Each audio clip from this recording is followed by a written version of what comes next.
पेश करता हूँ। मोहब्बत कुछ नहीं होती, सुभान अल्लाह।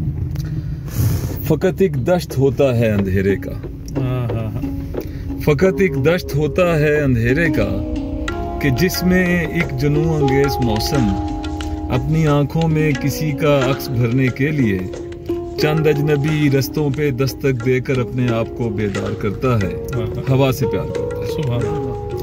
और इसी तरीके से एक और छोटी सी नज़्म में मैंने मौत को डिफाइन किया है। इसको बतौर अलामत देखिए, आगा साहब ने तो इसको माँ से भी रिलेट किया है, लेकिन मैंने इसको डेफिनेटली मौत के लिए लिखा था कि मैं दुनिया हूँ। नज़्म का उन्वान है मौत। मैं दुनिया हूँ, वो मेरी आखिरत है, मैं अज़ल से उसको पा लेने की जिद में जी रहा हूँ।